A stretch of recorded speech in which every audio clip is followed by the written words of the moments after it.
योगमायाको नयाँ वृन्दावनमा रासरमण गर्नुभएका श्री राजश्यामाजी तथा सखीहरू निजधाममा जानुभएपछि त्यो रासमण्डल अक्षरको हृदयमा अखण्ड हुन पुग्यो। त्यो अखण्ड भएको रासमण्डल जोगमायाको ब्रह्माण्डमा सातौं मुक्ति स्थान छ। त्यस अखण्ड रास मण्डलमा रासेश्वरको भक्तहरूको मुक्ति स्थान हो। पछि जोगमायाको भयो पतन, तब निध रही अक्षर शयन। त्यसरी परमधाममा पुगेर क्षणिक जागृत हुनुभएका ब्रह्मप्रिया र अक्षर ब्रह्म क्षणिक जागृत हुनुभएपछि खेल हेर्ने चाहना दुवै थरीलाई पूर्ण भएन। पुनः यस तेस्रो ब्रह्माण्ड बन्यो। यस विषयमा महामतीले भन्नुभयो, श्यामा तथा सखीहरू निजधाममा क्षणिक जागृत योगमायाको नयाँ वृन्दावनमा त्यहीको समय अनुसार एक घडी घटी भर रातसम्म रासरामण गरिरहनु भएको बेला धामधनीले आफ्नो पूर्ण जोश रासेश्वर भित्रबाट खिचेर लिनुभयो। त्यो बेला पूर्ण ब्रह्मको पूर्ण जोशमा श्यामा तथा सखीहरू समाहित हुन पुग्नुभयो। निजधामको शक्ति एकत्रित हुन पुगेपछि निजधामका श्यामा महारानी तथा सखीहरू जागृत हुनुभयो। अक्षर ब्रह्मको ध्यान समाधि ओर्लियो। श्री राजाजी महाराजले भन्नुभयो, श्यामा तथा सखीहरू हो अक्षर ब्रह्मको बाल लीला कालमाया ब्रह्माण्डको ब्रजमण्डलमा हेर्नुभयो। रासमण्डलमा दुःख सुखको अनुभव गरिसक्नुभयो। अब पनि मोहजलको माया हेर्ने चाहना बाँकी छ भनी सोधनी गर्नुभयो। स्वार्थसी सखीहरूले भने, हे राजाजी महाराज, हामीहरूलाई खेल हेर्ने चाहना ब्रजमण्डलमा नै पुगिसकेको थियो।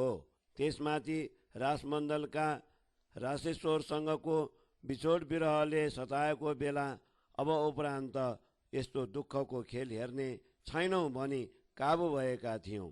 राजाजी महाराज, खेल हेर्ने चाहना हामीलाई छैन। राजा सखीले भने, हाम्रा साथी स्वाट सखीलाई झैँ हामीहरूलाई पनि रासमण्डलका रासेश्वरसँग भएको बिछोड विरहको समयमा नै इच्छा समाप्त भएको थियो। राजाजी महाराज, फेरि अर्को मोहजलमय खेल हेर्ने चाहना छैन। तामस सखीले भने, हे राजाजी महाराज, मोहजलको माया अवलोकन गर्ने बेला अनेकौं जनजाति तथा गाउँ गाउँ र नगर नगरमा पर्ने छौ। एक साथीले अर्को साथीलाई पनि पहिचान गर्न सकिँदैन भन्नुभएको थियो। आगो, पानी, मत्ती, वायु र आकाशको पूजा गरी परब्रह्मलाई बोल्ने छौ भन्नुभए अनुसार ब्रजमण्डल र रासमण्डलमा हामीहरूले तपाईँका बालकृष्ण र किशोर कृष्णलाई भुलेका थिएनौँ। त्यस्तो घटनाको खेल हेर्न चाहना बाँकी नै छ। श्री राजाजी, अक्षरधाममा अक्षर ब्रह्मको समाधि ओर्लिएपछि मैले ध्यानमा देखेको नयाँ वन कुन हो, सखीहरू को थिए भनी उहाँ चिन्तन गर्न थाल्नुभयो। उहाँको त्यो चिन्तनले रासमण्डल र ब्रजमण्डलका पूर्ण ब्रह्मको बाल चरित्र र किशोर लीला चित्तस्थानमा अखण्ड हुन पुगे। त्यो बेला योगमायाको पतन हुन पुग्यो। अक्षर ब्रह्म र श्यामा तथा सखीहरूलाई निन्द्रा लागिरहन थाल्यो। अक्षर ब्रह्मको निन्द्राबाट यो तेस्रो इन्द। बोलो श्री प्राणनाथ प्यारे की जय। तब जोगमायाको भयो पतन, तब निद्रए अक्षर शयन। त्यस निन्द्रामा अक्षर ब्रह्मले पुनः सपना देख्न थाल्नुभयो। उहाँको सपनामा यो तेस्रो इन्द पूर्व कालमायामा झैँ भएर ब्रह्माण्ड सञ्चालन हुन थाल्यो। यस नक्कली ब्रह्माण्डमा पनि गोकुलका घर घरबाट गोपी कृष्ण भएर उठ्नुभयो। त्यसरी कृष्ण स्वरूप अक्षर भगवानको आत्माले पूर्ण ब्रह्मको जोशबाट ब्रजमण्डलमा बाल लीला गर्नुभयो। उनै कृष्ण भित्रको आत्मा र जोश उडेर योगमायाको ब्रह्माण्डमा पुग्नुभयो। योगमायाको नयाँ वृन्दावनमा पूर्ण ब्रह्मको पूर्ण जोशबाट रासेश्वर हुन पुग्नुभएका रसिक श्याम किशोर कृष्णले रासरमण गर्नु भएर अक्षर ब्रह्मको चाहना पूर्ण ब्रह्मले पूर्ण गरी दिनुभएको थियो। तर त्यो बाललीला हेरेका ब्रह्मप्रियहरूमध्ये तामसी सखीको चाहना पूर्ण हुन पाएको थिएन।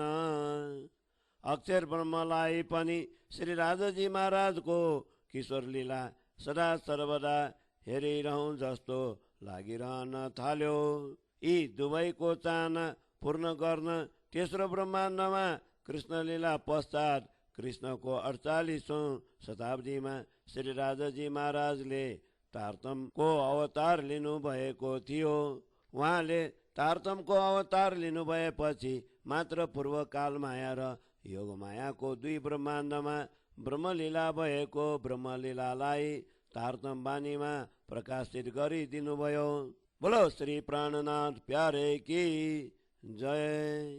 निजानन्द स्वामीबाट 3 ब्रह्माण्डको ब्रह्मलीला प्रत्यक्ष दर्शन। निजानन्द स्वामीले निजानन्द आद्यपीठ नवतनपुरी धाम जामनगरमा 3 ब्रह्माण्डको ब्रह्मलीला ब्रह्मप्रियहरूलाई प्रत्यक्ष देखाउनु भएको थियो।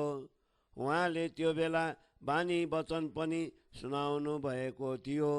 उहाँले सुनाउनु भएको बानीलाई महामती प्राणनाथले लेख्नु भएर तारतम बानीको ग्रन्थ तयार गर्नु भएको हो। त्यही ग्रन्थलाई नै वर्तमान निजानन्द सम्प्रदायका कृष्ण प्रणामीहरूले पूजनीय स्थानमा राखेर दैनिक नित्य पूजा पाठ गर्ने गरी निरन्तरता दिँदै आउनु भएको छ। त्यस्तै समय समयमा तारतम बानीको 1008 सप्ताह पारायण, 108 सप्ताह पारायण, 1 सप्ताह पारायण, 5 दिवसीय पारायण, त्रिदिवसीय पारायण, त्रिदिवसीय अखण्ड पारायण र 1 दिनको एका पारायण समेत गर्ने प्रचलन वर्तमान समयमा चलिरहेको छ। आगामी 2063 साल कार्तिक शुक्ल एकादशीदेखि 12 दिनसम्म 12,000 तारतम सागरको पाठ पारायण 12 दिनसम्म नवतनपुरी धाम जामनगरमा हुने भइरहेको छ। बोलो श्री प्राणनाथ प्यारे की जय। त्यस तारतम बानीको 17 ग्रन्थको दोस्रो खण्डमा वेदऋचा गोपीहरूले आफ्ना प्राण प्रियतम गोलोकनाथ भगवान कृष्णसँग बिछोड भएको विरह गरी गरी प्राण त्याग गरेको कुरा महामतीले प्रकाश पारिदिनु भएको छ। अब यहाँ उनै गोपी कृष्णको लीला प्रस्तुत गरिएको छ। तेस्रो इन्दमा पुनः कृष्ण लीला महामतीले भन्नुभयो, या थोरा लीला करके करो आए सब मिला, या थोरा लीला करके करो आए सब मिला, इंद कल पांत करके ले अखंड किया दिला, इंद कल पांत करके ले अखंड किया दिला।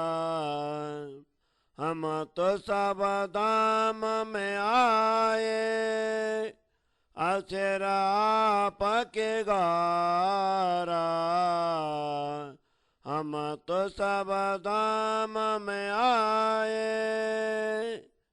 अक्षर आपके गारा, अखंड रजनी रास लीला खेलाओ तया पारा, अखंड रजनी रसलीला खेलाओ तया पारा, देखे दो सुख दुख तो भी कसु करय संदेया, देखिदो सुख दुःख तो भी कछु कराय संदेह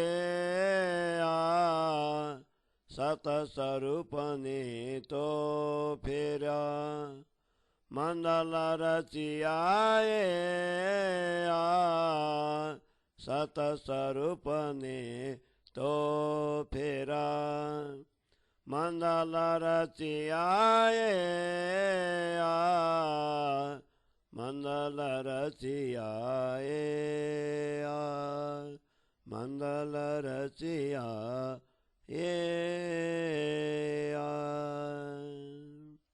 बोलो श्री प्राणनाथ प्यारे की जय। पूर्ण ब्रह्म को सच्चिदानंद स्वरूप मध्ये अक्षर ब्रह्म अथवा सट अंग को हृदय भित्र चित्त र बुद्धि स्थानमा अखण्ड भएको ब्रजराजका दुई ब्रह्मलीलालाई उहाँले केवल धाम र सबल धाममा स्थापना गरिदिनु भयो। त्यो केवल धाममा अखण्ड भइरहेको राजको प्रतिबिम्ब सबलिक धाममा पर्न आयो। सबलिक धामको नित्य गोलोकमा अखण्ड भएको ब्रजलीलाको प्रतिबिम्ब गोलोक धाममा पर्न आयो। त्यहाँ नै अकालिक प्रलयमा परेर अवशेष रहेका वेद पुग्नु भएको थियो। वेदले पूर्ण ब्रह्मको स्तुति गर्नुभयो। उहाँहरूको स्तुतिले राशेश्वरको वंशी ध्वनिबाट मस्त भइरहेका गोलोकी भगवानलाई जागृत गर्न सफल भएको थियो।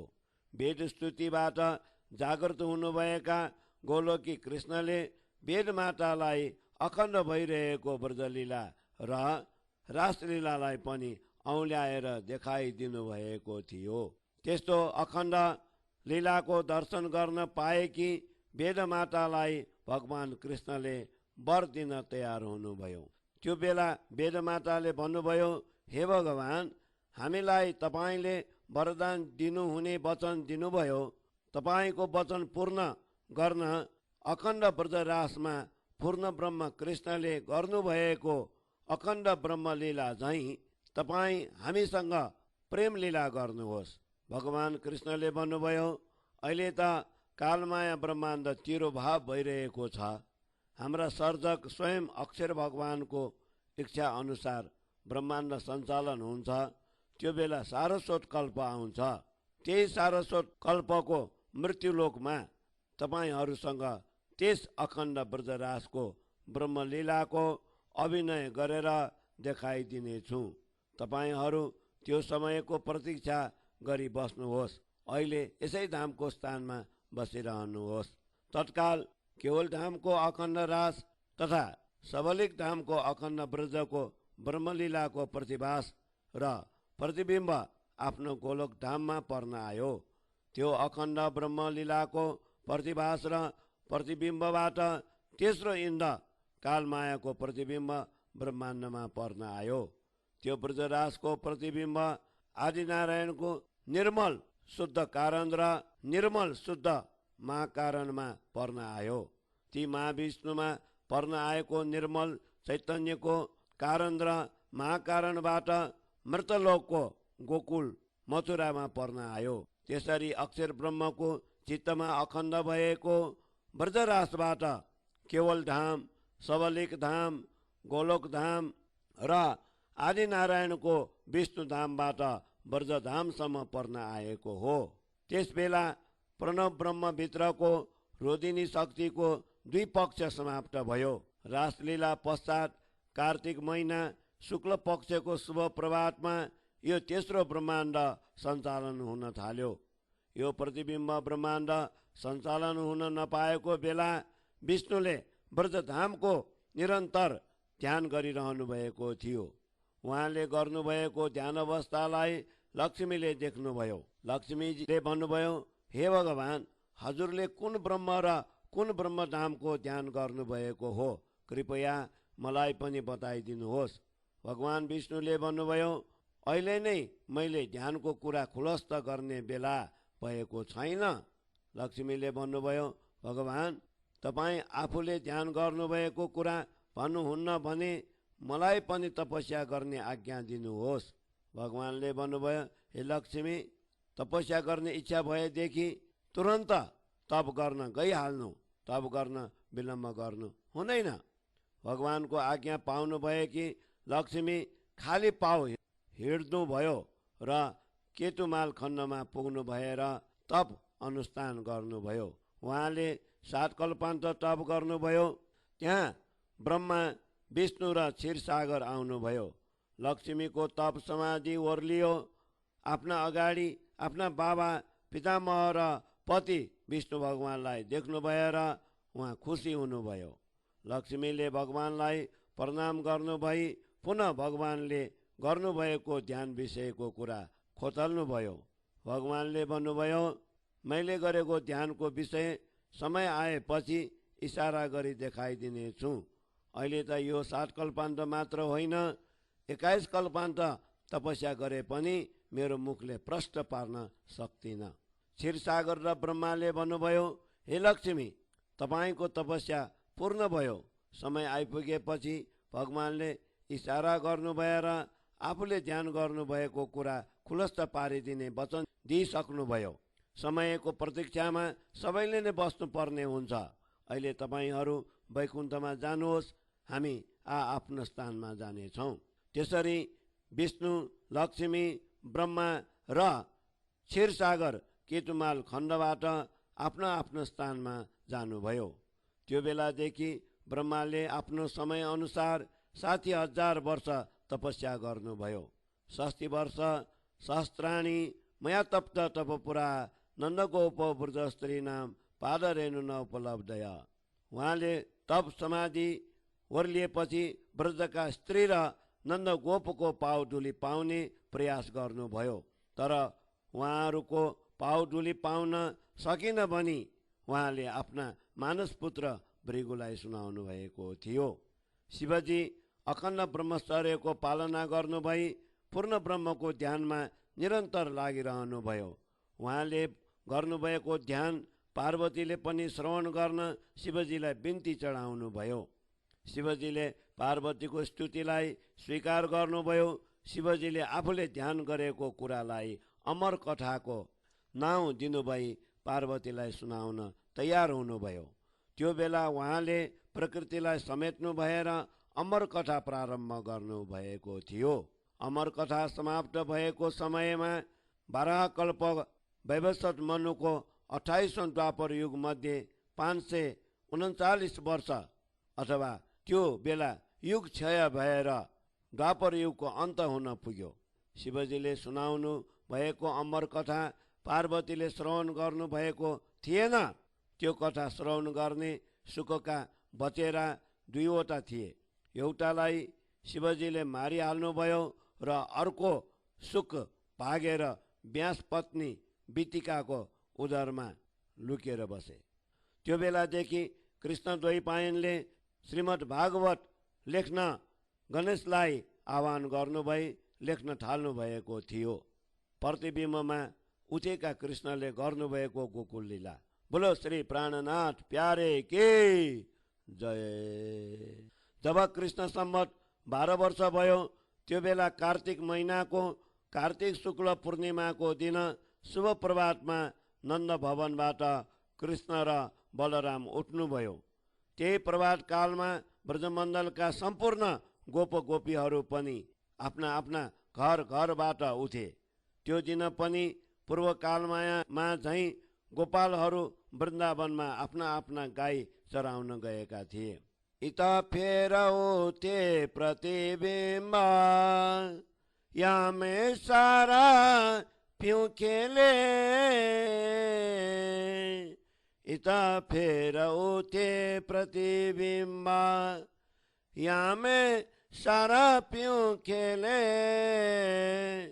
आए जाने हम नाई धोखा रहे जीव। आए जाने हम नाई धोखा रहे जीव। धोखा इनों का बिना मीते धोखा करे और धोखा इनों का बिना मीते तो कहाँ करे औरा ब्यादा बानी को बचना क्यों बेदुजा ठौरा ब्यादा बानी को बचना क्यों बेदुजा ठौरा क्यों बेदुजा ठौरा क्यों बेदुजा ठौरा। ती नन्द घरबाट उठेका कृष्णभित्र गोलकी कृष्णको शक्ति समाहित हुन आयो। त्यो बेला सारस्वत कल्पको प्रतीक्षामा गोलोकमा बसिरहेका वेदरिचाका आत्माहरू पनि गोपीहरूभित्र समाहित हुन पुगे। त्यसरी गोलोकी कृष्ण र वेदरिचा गोपी गोकुलमा पुगे। प्रतिबिम्बमा उठेका कृष्ण कार्तिक शुक्ल पूर्णिमाको दिन बिहान कल्याण र बलराम दाजुहरूसँग गाई चराउन वृन्दावनमा जानुभयो। त्यो दिन वृन्दावनबाट उहाँहरू गोकुलमा फर्केर आउनु भएन, जमुना किनारको अम्बिका वनमा नै बस्नुभयो। गोलोकको शक्ति भएका कृष्णले बेलुकी पख जमुना किनारको कदम वृक्षमा बस्नु भई वंशी फुक्नुभयो। ती कृष्णको वंशी सुनेर गोकुलका वेदरिचा सखी गोपीहरू त्यस जमुना किनारमा पुगे। त्यहाँ ती वेदरिचा गोपीहरूसँगै गोलकी कृष्णले अखण्ड रासको अभिनय लीला गर्नुभयो। रातभर रासको अभिनय गरेको बेला कार्तिकदेखि फाल्गुनको पूर्णिमाको बिहानसम्म पुग्यो। हिसाबले आश्विनी महिना टुट भएको देखि 6 महिनाको रात्रि हुन पुग्यो। त्यसरी रास रमनको रात्रिमा अखण्ड रासको अभिनय गर्नुभएको बेला समय समयमा जमुना, चन्द्रमा, नक्षत्र, पृथ्वी, वायु, आकाश, अदृश्यमा रहेको सूर्य सम्पूर्ण स्तब्ध हुन पुगेका थिए। त्यस अभिनय रासको मध्यान्तरमा कृष्ण अन्तर्ध्यान हुनुभयो। त्यो बेला उहाँले तपस्वी हंसलाई उद्धार गर्नुभएको थियो। वेदरिचा गोपीहरूले कृष्ण अन्तर्ध्यान हुनुभएको बेला विरह विलाप गरेका थिए। पुनः कृष्ण त्यो वृन्दावनमा पुग्नुभयो। गोपीहरूको बिछोड विरह शान्त हुन पुग्यो। त्यसरी वृन्दावनमा गोपीहरूसँग रास अभिनय गरिरहनु भएको बेला अचानक निशाचर शङ्खचूड आएर वृन्दावनबाट ललिता गोपीलाई हरण गरी लग्यो। त्यसलाई बलरामले वध गर्नुभई उसको शिरको मणि निकाल्नुभयो। त्यो मणि अपहरित गोपीलाई दिनुभई बलरामले सान्त्वना दिनुभएको थियो। ललिता गोपीले आफूले पाएको मणि श्रीकृष्ण प्रति समर्पण गरिदिइन्। रातरात्रि समाप्त भएपछि गोपीहरू आफ्नो आफ्नो घर घरमा फर्केर आउन मन नलागे पनि विवश भएर फर्केर आए। अखण्ड अभिनय लीलामा प्रयोग गरिएको सामग्री वस्त्रहरूलाई फाल्गुन पूर्णिमाको दिन जलाउनु भएर उहाँहरूले चिरदाह पर्व मनाउनु भयो। हिउँदभरको खेतीपातीको अन्न केही काम गर्नु नपरी गोपालहरूको घर घरमा भित्रिरहेको भण्डार देख्न पाएर फाल्गुन पूर्णिमाको दिन आनन्द उत्सव मनाई फागु अबिर खेल्न सम्पूर्ण गोपाल र गोपीहरू तयार भए। श्रीकृष्णसँग धुमधामसँग पिचकारी हानाहान गरी गोपाल र गोपीहरूले फागु मनाए। त्यो दिनदेखि गोलोकी कृष्णले वेदरिचा गोपीहरूसँग 7 दिनसम्म गोकुल लीला गर्नुभएको थियो। गोकुल लीलाको 7 दिनभित्र केशी दानव, व्योमासुर आदि असुरहरूलाई कृष्णले उद्धार गर्नुभएको थियो। प्रतिबिम्ब ब्रह्माण्डमा उठेका गोलोकी कृष्ण र वेदरिचा गोपीहरूको दर्शन गर्न देवर्षि नारद गोकुलमा आउनुभयो। नारदले भन्नुभयो, हे भगवान, हे गोलोकीनाथ श्रीकृष्ण, तपाईँले पूर्वकालमा ब्रह्मा, विष्णु र पृथ्वी मातालाई केही भन्नुभएको थियो। पृथ्वी माताले भार वहन गर्न नसकेको पापको बोझ निवारण गरिदिने वचन पनि दिनुभएको थियो। त्यो पापको बोझको मूल मथुराको आततायी राजा कंस हो। आफ्नो वचन पूर्ण गरिदिन छिटो नै कंसलाई उद्धार गरिदिनु पर्यो। नारदको प्रार्थनालाई स्वीकार गर्नुभई गोलकीनाथ भगवान कृष्णले कंसलाई उद्धार गर्ने कार्य मिलाउनु भयो। देवर्षि नारद मथुरा दरबारमा। बोलो श्री प्राणनाथ प्यारे की जय। देवर्षि नारद मथुरा दरबारमा कंस राजलाई भेट गर्न जानुभयो। कंसलाई नारदले भन्नुभयो, हे कंस, राज्यमा आतंक गर्ने कार्यलाई त्याग गरिदेऊ। आफ्ना पितालाई राज्य सुम्पिदेऊ। बिना कसुर बन्दी जीवन बिताइरहेका वसुदेव र देवकीलाई बन्धनबाट मुक्त पारिदेऊ। स्वच्छ र प्रजातान्त्रिक प्रणालीबाट राज्यको सञ्चालन गर्न आफ्नो युवराज पद ग्रहण गरी बस। गोकुल लीला गरिरहनुभएका गोलोकी भगवान कृष्णले तपाईसँग कुनै द्वेष राख्नुहुने छैन। उहाँ त सत्य, सनातन, अहिंसात्मक एवं आत्मामूलक एक धर्मको प्रेम सेवा धर्मलाई स्थापना गर्न आउनुभएको हो। एक धर्मको प्रेम सेवा धर्म स्थापना गर्नुभई उहाँ आफ्नो स्वधाम जानुहुनेछ। यस्तो शुभ सन्देश सुनाउनु भई देवर्षि नारद आफ्नो स्थानमा जानुभयो। कंसराजलाई देवर्षि नारदको कुरा सुनेर हृदयभित्र क्रोधाग्नि जल्न थाल्यो। चैत्र कृष्ण दशमीको दिन सम्पन्न गर्ने गरी कथित धनुष यज्ञको आयोजना गरियो। त्यस यज्ञको बहाना बनाई गोकुलका कृष्ण र बलरामलाई बोलाउन मन्त्री अक्रूरलाई पठाइयो। बोलो श्री प्राणनाथ प्यारे की जय। अक्रूर गोकुलमा। अक्रूरले गोकुलको नन्द भवनमा पुग्नु भई नन्द बाबा र माता यशोदालाई प्रणाम गर्नुभयो। उहाँले भन्नुभयो, हाम्रा राजा कंसले धनुष यज्ञको आयोजना गर्नुभएको छ।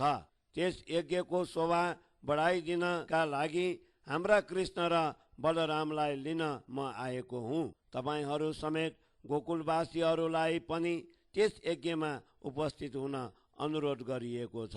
बोलो प्राणनाथ प्यारे की जय। कृष्ण गोकुलबाट मथुरा नगर प्रस्थान।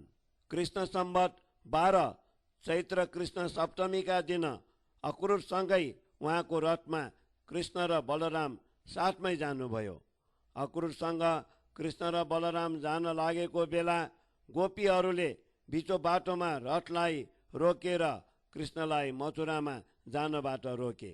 कृष्णले भन्नुभयो, हे बेदरिता गोपी आमाहरू, अहिले हामीहरू राजा कंसको निमन्त्रणालाई स्वीकार गरी धनुष यज्ञमा सामेल हुन जान लागिरहेका छौँ। यज्ञ पश्चात 4 दिनपछि फर्केर आउनेछौँ। हाम्रो केही धन्दा मान्नु पर्दैन। हाम्रा बालसखाहरू पनि सबै नै वहीँ मथुरामा जाँदैछन्। त्यसरी बेदरिता गोपीहरूलाई सम्झाइ बुझाइ गरी कृष्ण र बलराम मथुरातिर जानुभयो। जमुना तरेर जान अक्रूरले जमुना स्नान गर्नुभयो। त्यो बेला उहाँले जमुनाभित्र भगवानको दर्शन पाउनुभएको थियो। भगवानको दर्शन पश्चात कृष्ण र बलरामलाई अक्रूरले मथुरा बागमा पुर्याउनु भएको थियो। चैत्र कृष्ण अष्टमीका दिन ग्वालबालहरूसँगै कृष्ण र बलरामले मथुरा नगरको भ्रमण गर्नुभयो। त्यो दिन उहाँहरू जमुना किनारको राजघाटमा पुग्नुभयो। कृष्णले त्यहाँका धोबीलाई भन्नुभयो, धोबी दाई, यी राम्रा राम्रा लुगाहरू हाम्रा साथीभाइ गोपालहरूलाई देऊ। धोबीले भने, यी त हाम्रो राजदरबारका राज पोसाकहरू हुन्। यी पोसाकहरू कुनैलाई पनि दिन मिल्दैन, त्यो पनि ग्वालाका छोराहरूलाई राज पोसाक दिने, के यो कुरा सुहाउँछ? त्यसो भनी धोबी बकबक गर्न थाल्यो। त्यो बकबक गरिरहेको टाउको कृष्णले छुने बित्तिकै उड्यो। त्यहाँका राज पोसाकहरू ग्वालबालहरूले लिएर गए अनि दर्जीलाई मिलाउन लगाई ती पोसाकहरू ग्वालबालहरूले लगाए। चैत्र कृष्ण नवमीका दिन मथुरा दरबारको परिसर बाहिर कृष्ण र बलराम ग्वालबालहरूसँगै घुम्न जानुभयो। त्यो दिन कंसराजलाई चन्दन चढाउन थालीमा चन्दन लिएर कुब्जा गइरहेकी थिइन्। बिच बाटोमा कृष्णसँग भेट भयो। भगवानले कुब्जा मातासँग चन्दन लगाई माग्नुभयो। कुब्जाले श्रद्धापूर्वक भगवानलाई चन्दन चढाउनुभयो। कृष्णले उहाँलाई कुब्जाबाट मोक्ष गरिदिनुभयो। त्यो दिनसम्म कुब्जा रहेकी आमा स्वस्थ र सुन्दरीमा परिणत हुन पुग्नुभयो। त्यही दिन सुदामा मालीबाट भगवानले फलहार ग्रहण गर्नुभयो। कृष्णले उहाँलाई धनाद्य तुलाइदिनुभयो। चैत्र कृष्ण दशमी तिथिमा गोलोकी भगवान धनुष यज्ञ स्थल मथुरा दरबारको प्राङ्गणतिर जानुभयो। मूलद्वारमा कुवलयापीठ हात्तीमाथि माउते महावत थियो। त्यो माउतेको आज्ञा अनुसार कुवलयापीठले कृष्णमाथि आक्रमण गर्न थाले। ती आक्रमणकारी महावत र हात्तीलाई कृष्णले समाप्त पार्नुभयो। उहाँले कुवलयापीठको दन्त उखेल्नु भएर दुई दाजुभाइले एक एकवटा दन्त हातमा लिनुभयो। बोलो श्री प्राणनाथ प्यारे की जय। कृष्ण मथुरा दरबारको प्राङ्गणमा यसरी धनुष यज्ञ स्थलको दरबार प्राङ्गणमा पुग्नुभएका कृष्ण र बलरामसँग चान्दुर र मुस्तिकले मल्ल युद्धको माग गरे। कंसराज सहित यज्ञको शोभा बढाउन आएका सज्जनवृन्द तथा महिला माता दर्शकहरूले आफ्नो आफ्नो भाव अनुसार भगवान कृष्णको दर्शन पाउनु भएको थियो। कृष्णलाई मल्लहरूले बलवान, गोपालले सखा, राजकुमारीले राजकुमार, नन्दबाबाले बालक, कन्याकेटीले कुमार, स्त्रीले पुरुष, ब्राह्मणले विद्वान, गोपीले परब्रह्म र कंसले काल स्वरूप देखे। त्यसरी कृष्णले नवरसको रूप देखाउनु भएर सम्पूर्ण दर्शकहरूलाई छक्क पारिदिनुभयो। बोलो श्री प्राणनाथ प्यारे की जय। कृष्ण बलरामसँग मल्लयुद्ध। त्यस्ता बलवान कृष्णसँग मल्लयुद्ध गर्न अगाडि सरेका चान्दुर र मुस्तिक अकमक्क परे। मल्लयुद्ध प्रारम्भ हुन थाल्यो। कृष्णले ती मल्लहरूलाई साधारण खेलमा नै मृत्युको मुखमा ढकेलिदिनुभयो। सल, टोसल आदि मल्लहरूलाई बलरामले समाप्त पारिदिनुभयो। चान्दुर र मुस्तिकको प्राण गएपछि भगवान कृष्ण धनुष यज्ञ मण्डपको अगाडि पुग्नुभयो। त्यस मण्डपमा रहेको परशुरामको धनुषलाई उहाँले हातले उठाउनुभयो। धनुषमा तीर चढाउनु भई कृष्णले धनुष खिच्नुभयो। तीर हान्न नपाइकन नै धनुष 3 टुक्रा भयो। बोलो श्री प्राणनाथ प्यारे की जय। कृष्णबाट कंस उद्धार। भगवान कृष्णले धनुष भङ्ग गर्नु भएपछि उहाँ रङ्गमञ्चको राज सिंहासन लिएर कंसराजको अगाडि पुग्नुभयो। त्यो बेला कंस अतालियो र म्यानबाट तरबार झिकेर कृष्णप्रति प्रहार गर्न थाल्यो। त्यस तरबारले कृष्णको दिव्य देहलाई चोट पुर्याउन कंस असमर्थ भयो। अन्तमा कृष्णले उनको मुकुटलाई खसालिदिनुभयो। उहाँले शिरको केश शिखा समाउनु भई कंसलाई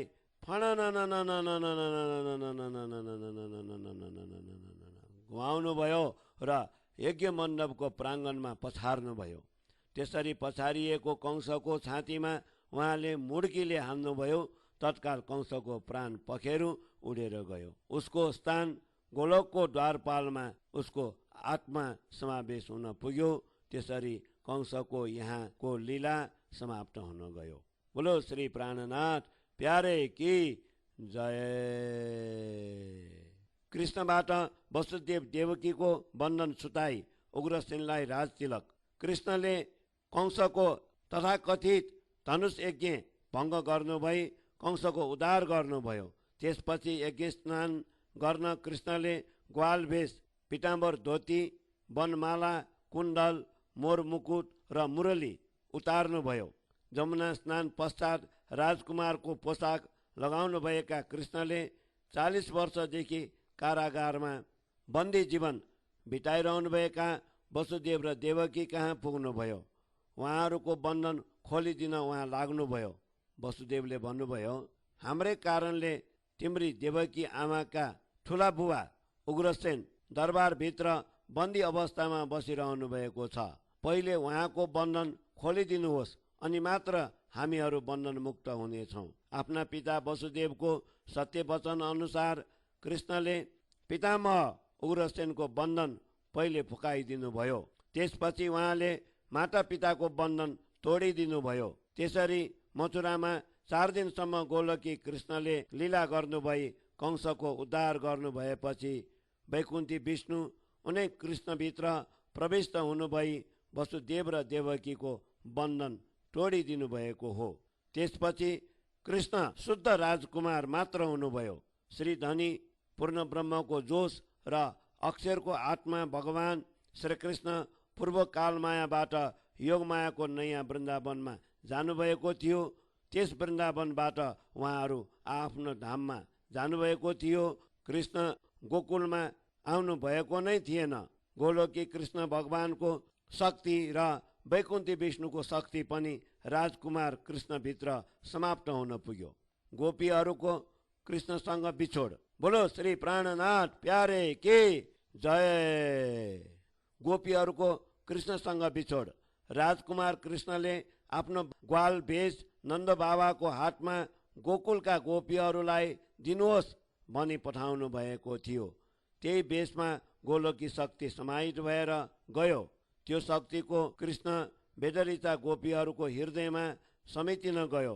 तत्काल गोपीहरूले विरह गर्न थाले।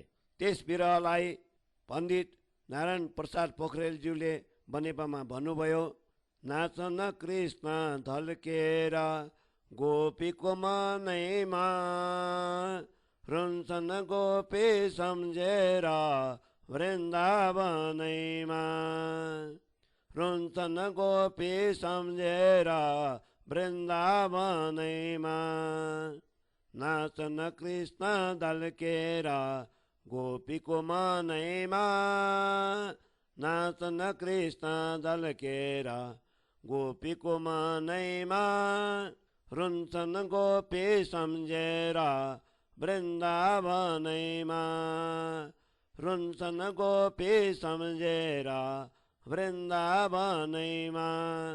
बनेपा चण्डेश्वरी मन्दिरको छानोको तामाको पाटामा सुनको जलप लगाउन चण्डेश्वरी माईको मन्दिरमा भएको कोती होम र 2058 साल मङ्सिर 4 गतेदेखि 2058 साल मङ्सिर 19 गतेसम्मको भागवतको नवहाका अवसरमा वाचस्पति पङ नारायण प्रसाद पोखरेलले गाउनु भएको थियो। यी बेदरिता गोपीले चाहिँ पूर्व कालमाया ब्रजमण्डलका गोपीहरूले यसरी कृष्णसँग बिछोड हुनु परेको थिएन। एकै दिनमा कृष्ण र ब्रह्मात्मा गोपीहरू कालमाया ब्रह्माण्डलाई त्याग गरी योगमायाको रासमण्डलमा पुग्नु भएको थियो। रासमण्डलबाट स्वधाममा जानु भएर गोपीहरू गोकुलमा फर्कनु भएको थिएन। बोलो श्री प्राणनाथ प्यारे के जय। मथुरामा राजकुमार, मथुरा नगरमा कृष्ण बलरामको व्रतबन्ध। मथुरामा राजकुमार हुनुभएका कृष्णले कंसबाट बन्दी बनाएका राजा उग्रसेनलाई बन्धनबाट मुक्त पार्नुभयो। उहाँलाई कृष्णले राजतिलक दिनुभएपछि कंसको दाह संस्कार गरियो।